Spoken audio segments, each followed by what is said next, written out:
Two twins, one crime, irrevocable damage. When Evan entered his English class that fateful morning, little did he know that he would be the target of a hateful, violent verbal attack.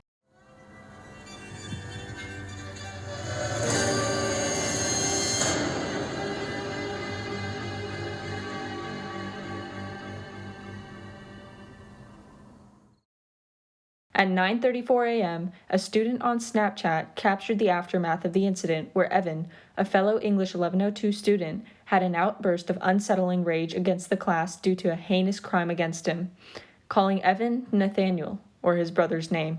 You said Nathaniel. Taste that stew. Oh, world star! The triggering nature of the offense caused him to get up, slam the door, and never return back to his original self since that morning of July 12th. Looking behind him, we see three suspects who may have committed this appalling offense: Kate Harley, Alan Zhang, and Rian Patel. They hold the truth. Out of these three students, one of them holds the key to Evan's spiral. Who had a motive?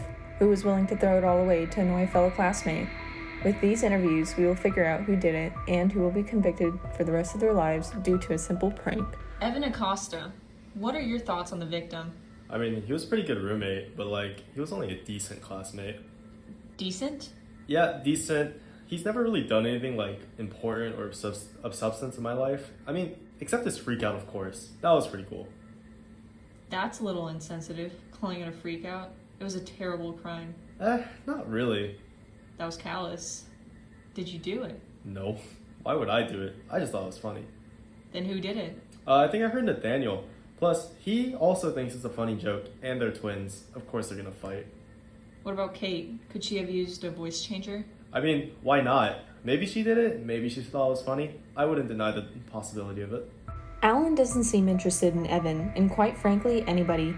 He seems too locked in, as many of the classmates would describe this condition, to his major and English.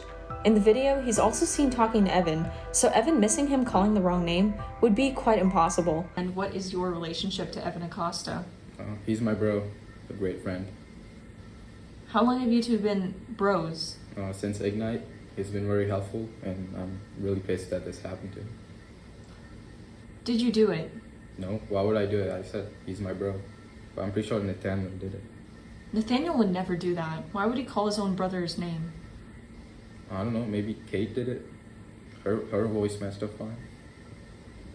Rian seemed very closely connected to Evan, however, as he was the saddest out of all the suspects when he saw the crime being committed. He also may have some linkage to the name, as the calling seemed to be emanating from the right corner of the room. Someone that close to Evan would know how sensitive he is, though, to the impacts of being called the wrong name. Although plausible evidence could put both of them as the suspect to the case, their background and bias counteracts the fingers pointing them to the crimes. Kate, though. Okay, I'm confused. What's going on? We just wanted to ask you a couple of questions. Okay, I guess. What is your relationship to Evan Acosta? He's in my English class. He seems nice enough. Nice enough? What does that mean? I mean, he seems fine. We're just not really friends. You're not friends? Interesting. What is your relationship to Nathaniel Acosta? Same thing. He's in my class, but yeah, I haven't really talked to him. Where were you the morning of Monday, July 15th? English class, where I am every morning. Did you speak to Evan? No, I don't think so. You sure?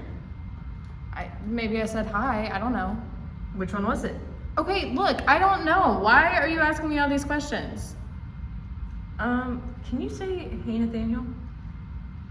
Hey, Nathaniel. Can you do it in a deeper voice? Hey, Nathaniel. More manly? No, I'm done. This is stupid. Why would Kate admit to not being great friends? Usually, during tragic events, people tend to cling on to victims like Rian, while Kate decided to state that we're just not really friends. Why was she sitting next to him in the Snapchat video then? Was it a setup? Alan was sitting there because there were only a handful of boys in class, so sticking with the clique is a common thing in college. Kate had no reason to be there, though. She continues to have no emotion throughout the interview, and only shows anger later when we begin asking her very unbiasedly about the crime.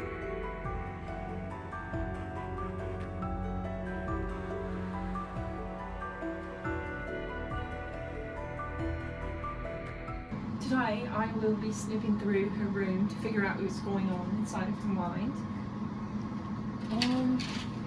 Look, it's a voice changer. She definitely has to be the one. I hear something. Hey, what? No, get out! No, get out!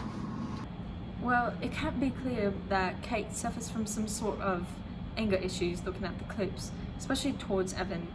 She may also suffer a lack of empathy, something that many students sadly suffer from here. It's also obvious that her id is the main driver of her actions, and because of this, she finds humor in the suffering of others. As a very notable yet generic psychologist who has no relation to this case, I believe that these issues remain unresolved and is why she has issues with Evan. I didn't do it. Do what? Nothing. Okay. So, you and Evan are siblings. What type of relationship do you guys have? I mean, we're just brothers. I mean, I like him, I guess. Okay, how do you feel about Evan being called the wrong name? It's terrible. Why would anyone do such a thing? Since he's a child, he's been super sensitive on this topic, and honestly, it's terrible. Do you have a message for the perpetrator who committed this heinous crime? Yes. You have destroyed the life of a mere teenager. The day I find out who you are, I will destroy your reputation. Like how you destroyed poor Evan's life. What do you have to say about the social media post? It wasn't cool. Do you want to be filmed when someone embarrasses you? I didn't think so. Poor little Evan Acosta was born in Savannah, Georgia. He was a quiet little boy who knew little of the anger that people held in around him. He committed petty little mistakes throughout his childhood, such as pulling innocent little wedgies on children that he was best friends with. He grew up quickly though, when his best friend of 3 months from the after-school daycare finally realized he was playing with Evan and not Nathaniel, and left poor little Evan Acosta alone on the playground. And from that day onwards, Evan swore he would never be called Nathaniel again. You know, I just can't believe someone would do this to me. It's really one of the worst things that you could do to someone. I mean, like, you know, I'm my own person, you know? I just, like, my parents, I mean, they named us different names for a reason. You know, Nathaniel's got like 7 syllables in the name. How do you mess that up? Evan, Nathaniel. You know, it's just completely different. People call me Ethan. My name's Evan. Just get it right. It's not that hard. I mean, people call him Nathan. It's Nathaniel Evan. Not that hard, really. And I swear to God, if I see that person who did it, I'll knock him out. I've looked at all the evidence. I think Kate is guilty. I'm gonna go confront her.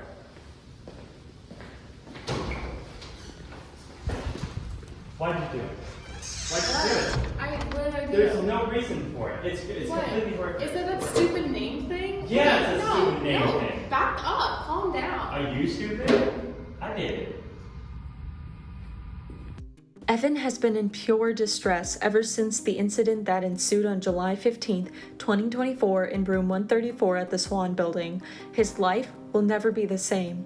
He spends the days pleading innocence for his brother with the slogan, "No more lies, free Nathaniel, let justice rise." Evan will watch his brother grow up behind bars and will miss sharing the joyous moments of life as he received 40 years in prison without bail or parole. You can help his case by emailing Dr. Anderson at the Georgia Institute of Technology or donate to her GoFundMe to help support Evan financially.